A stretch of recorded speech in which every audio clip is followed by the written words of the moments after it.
Hi GP, I have a question regarding assisting people close to us that are deep in suffering but wanting to make changes in their life. What are your thoughts on helping others without getting in the way of their own personal growth and path? Thank you.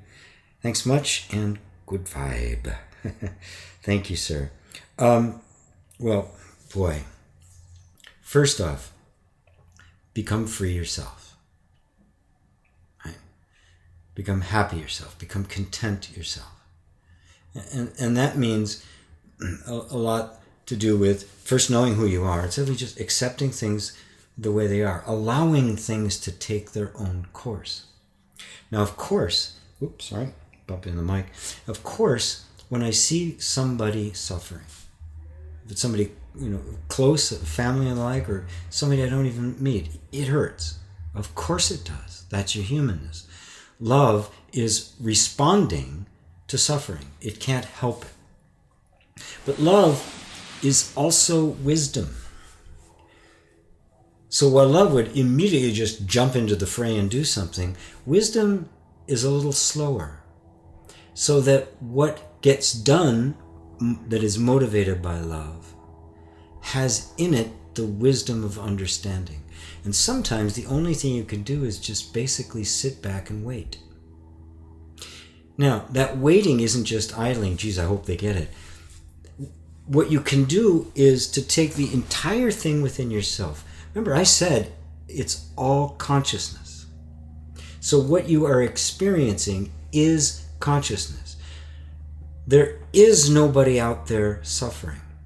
Now, don't take that as indifference. If you do, it becomes non-dual nonsense. It becomes neo-Advaita, right? But what it does is it starts by first breaking down our conviction that there is a separate self that is suffering. When that is seen through, the manifestation that is being experienced of someone suffering becomes much more transparent. It becomes, you're not reinforcing the very thing that's creating the suffering. In fact, you've created an environment in which the illusion of suffering can begin to dissolve. So when it comes to spiritual healing, I completely eliminate the idea in my mind that there could possibly be a mind other than the one divine intelligence that could suffer or be sick or be ill or be dead or be lacking or be ignorant. Those are all images in my consciousness, are they not? And if they're in my consciousness, it is my job to not give them objective self-existence. This is actually this is the underpinning for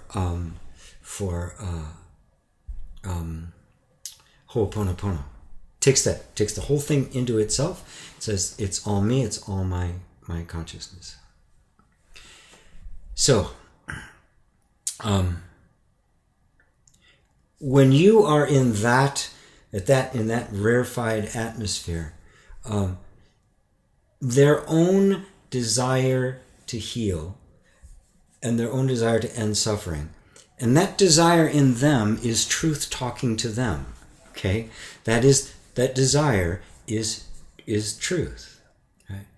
And that will eventually eradicate all of the things that keep them stuck and open up the door so you or somebody else, or maybe a book, or maybe a passing, who knows, will penetrate that darkness and open the door for them. It very well could be you.